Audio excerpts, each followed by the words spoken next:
नमस्कार आपण स्वागत जनावछि आपणकर प्रिय चैनल शिक्षा मंदिर को किछि नुआ नुआ अपडेट सह ता आगु कहि रखिबि जे माने चैनल टी को प्रथम थर विजिट करूछंती चैनल टी को सब्सक्राइब कर दियंतु नोटिफिकेशन बेल दबाई दियंतु जा फल आमे जहा नुआ नुआ न्यूज अपडेट अपलोड करिवो आपन पाखु सीधा सड़क नोटिफिकेशन जाय परिबो एवं आपन सर्वप्रथम इन्फॉर्मेशन पाइबार सफल हेबे एवं शेयर करी संग साथी के सब बांटी परिबे। तो आलोचना करबा चलंतु कोन रहिछि आज अपडेट तो आगु कहि रखिबि जदि वीडियोटी भलो लागु थाए वीडियोटी को लाइक करबा को भूलंतु नाही एवं शेयर करी अधिक रु अधिक शिक्षक शिक्षयित्री भाई और भौणी मानक पाखरे पहुंचेबा को सहयोग करंतु कहीं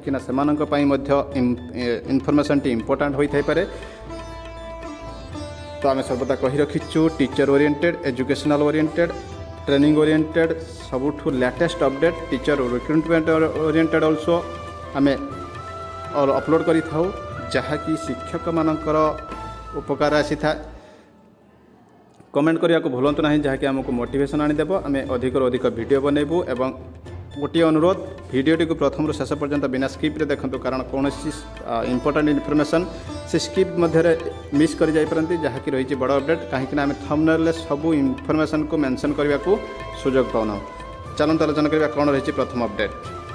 आज आरंभ है सखाळुआ पाठ पिलांई स्वाभाविक हेब परिवहन सेवा घंटाए कमिपारे दशम और द्वादश पढ़ा समय।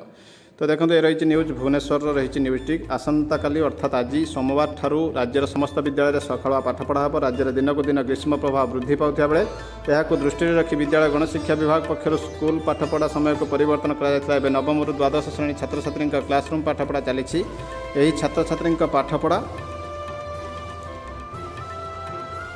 सकाळ 7 रु आरंभ हो अपराह गोटाए मध्य शेष हो। तेज विद्यालय समय को नहीं ओडिशा माध्यमिक शिक्षा संघ अखिल भारत छात्र संघ पक्ष विरोध करा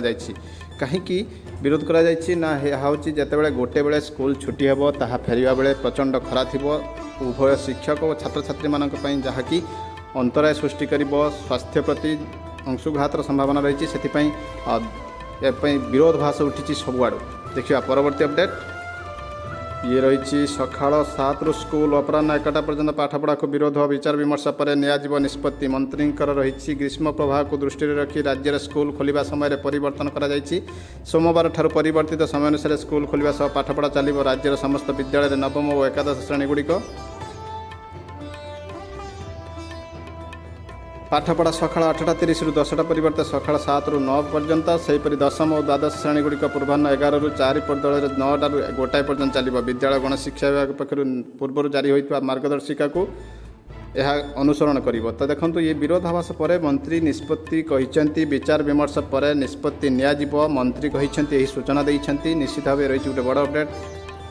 देखंतु ये रही न्यूज तुरंत ही टाइम टेबल को बदलाइबा को कहले मोहन माझी विचार विमर्श पर निष्पत्ति नियाजिबो गणशिक्षा मंत्री सूचना। सकाळ स्कूल समय को विरोध दिन गोटाए फेरिले छात्र छात्री अंशुघातर शिकार हो पारती और सकाळ 6 कि 6:30 स्कूल खोली 11:30 सुधा बंद करंतु बोली रही दाबी। तो निश्चित भाव रही बड़ अपडेट जहाँकि गणशिक्षा मंत्री सूचना देते विचार विमर्श चली निष्पत्ति नियाजिबो बड़ अपडेट रही। देखिए परवर्ती अपडेट ये रही गणशिक्षक एंड लेवल भी एक्स कैडर एसोसिएशन रही समीर रंजन दास को रही चिठी आवर नंबर रही आगुरी रेफरेंस दि जाए with representative of 22,512 members of the teachers beg your kind and permission to inform you that those teachers have been working in the department of education simultaneously they have been deployed to the other duties like election सब यही काम करुछंती but it is a matter of regret that one NGO name Odisha Vikas Parishad has filed PIL for which a member of more then 4,000 teachers have not been regularised. जो PIL file होती से regularise हो पारना 4,000 अधिक। These teachers are to be age of retirement and facing hardship to manage their families. तो से अवसर बयस भी आसी पहुँचे 7,000 फैमिली मेंशन करवा कष्टकर होची on the basis of career advancement policy 2016 जोटा बाहरी 18,000 teachers as regular teachers when the career advancement policy OTT and ex cadre was not been there later these 2 terms included which the future of these teachers. तो देखो ये रही गोटे बड़ कथा due to the inclusion of OTT and ex cadre vide letter number रही 2016 the regularized teacher are deprived of the facilities in comparison to the other government teacher Therefore, we pray kind honor to take immediate steps to finalize the PIL and regularize the left out GS सेटा को file जो आमर PIL file है सेटा को finalise करने step नि जाऊ एवं रेगुलाराइज करा जाऊ। तो रही बड़ दाबी रही से देखिए परवर्ती अपडेट बड़ अपडेट रही प्रकाश चंद्र महांती पाखर ओस्ता on the case on RSCP for new government schools in supreme court रे RSCP रिगार्डिंग केस ओस्ता विन करिछि सेतिपय सूचना देइचंती प्रकाश चंद्र महांती जे कि ओस्तार रही सेक्रेटरी। यह हूँ बड़ अपडेट ये संक्रांति आम परवर्ती भिडियो बड़ अपडेट नहीं आसबू देखिए ये रही सूचना ओस्ता पक्षर देखिए परवर्ती अपडेट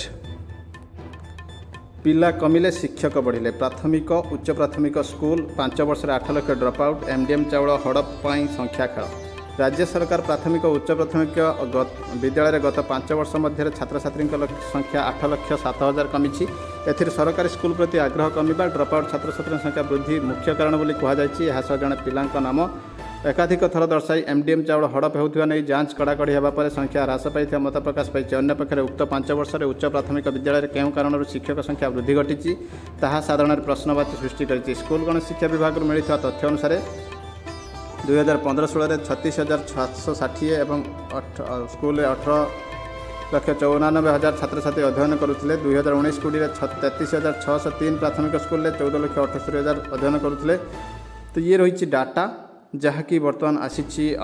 तथ्य हासिल होती उच्च प्राथमिक विद्यालय रही गत वर्ष 5 वर्ष छात्र छात्री 3.91 लाख ह्रास पाई। 2015-16 22,795 उच्च प्राथमिक विद्यालय। तो ये रही सब तथ्य सरकारी स्कूल गुड़िक शिक्षादान व्यवस्था निम्नगामी हो छात्र छात्री संख्या ह्रास पाता मत प्रकाश पाई। संक्रांत में जाजपुर जिला शिक्षाधिकारी कृष्णचंद्र नायक को पचारे से कहते विभिन्न कारणों छात्र छात्री ह्रास पाँच तेबे एथिपाई शिक्षा विभाग पक्ष आवश्यक पदक्षेप ग्रहण करा सरकारी स्कूल नाम लेखा प्रक्रिया को सुदृढ़ करा तो निश्चित देखो बर्तमान पिला कमिले शिक्षक बढ़िले एथिपाई तो नियुक्ति बर्तमान आ नाही प्राय। ये रही गोटे बड़ अपडेट देखिए परवर्ती अपडेट। तो RSCP रिगार्डिंग थंबनेल आप देखिपे ये संक्रांति आम गोटे वीडियो छाड़ी जहाँकि BA BD स्केल मिलूला आफ्टर 10 इयर्स जो कंप्लीशन थिला MA NCT हो कि ICT हो जदि BEd करेंगे ये हूँ SC ST डेवलपमेंट डिपार्टमेंट गोटे सरकार गोटे प्रशासन हेले देखु केमी ठकी SME डिपार्टमेंट रे सही चिठी को फाँकी देखा। तो देखो ये to the director elementary education को रही है सब्जेक्ट रहा regarding upgradation of from level 8 to level 9 थिला ORSP रूल्स 2017 अनुसार keeping in view of clarification ST and SC development department. तो यह रेफरेंस कर दि जाइथिला रेफरेंस मध्य बहुत गुड़ी ऑर्डर दि जाइछि। तो देखो ये कौन डिमांड थिला with due regards and humble submission we elementary teachers having BEd qualifications under your control informs your kind pleasure that as per above mentioned letter MCT teachers having BEd qualification and have completed 10 years of service as an after 1/16 are eligible to avail promotional financial upgradation benefits MACP in terms of BEd scale of pay level 9 cell of pay matrix under ORSP rules रही copy enclose करा whereas having completed 20 years of service after 1/16 are not able to avail promotional financial upgradation benefits at level 9। तो level 9 से पाऊना जेहेतु ST SC development department जो enclosure करा जोटा आम देखु से को रिगार्डिंग करके प्रेयर कराइला देयर पर we have the right to claim and are entitled to get financial upgradation benefits at level 9 instead of level 8 that is our present salary pay level and please be kind enough to consider our matter to take favorable decision we shall remain ever grateful to you। तो यह थिला होची teacher मानकर representation जे गोटे सरकार गोटे प्रशासन आ विभाग गोटे विभाग रे पाउथिला बेले आ गोटे विभाग रे काहे पाइबे नहीं तो तार रिप्लाई आसीथिला। एठी डिस्ट्रिक्ट एजुकेशन ऑफिसर मध्य ताको फॉरवर्ड करथिले से ग्रीवेंस टी को with reference to the subject cited above I am to inform that some of elementary teachers of different block of the district requested for upgradation of financial benefit from level 8 to level 9। तो तांकर करा जायतिला जो ST SC development department को नहीं कि जो करा हितला से फॉरवर्डटा हितला देखंतु ये रही तो या पर कौन आसीथिला रिप्लाई पूरा डिटेल थिला ये जो हमरो पे बैंड केमिति हबो कौन नहीं से सब थिला किंतु रिप्लाई फाइनली आसीथिला। तो यहाँ देखंतु ये रही government of Odisha SME department 1/5/19 letter number रही 9757 from Shri Deepak Routray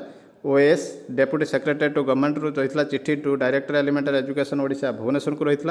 representation of elementary teacher regarding upgradation of financial benefits under ORSP rules in inviting reference to your director letter number 7943 dated रही 25/3/19 on the aforesaid subject I am directed to say that the cadre rule for the elementary teachers has been framed by this department where there is no scope of such upgradation of financial benefits, hence the representation of elementary teachers is rejected. तो देखंतु सरकार को अनुरोध करा जाई पारे यह होची गोटे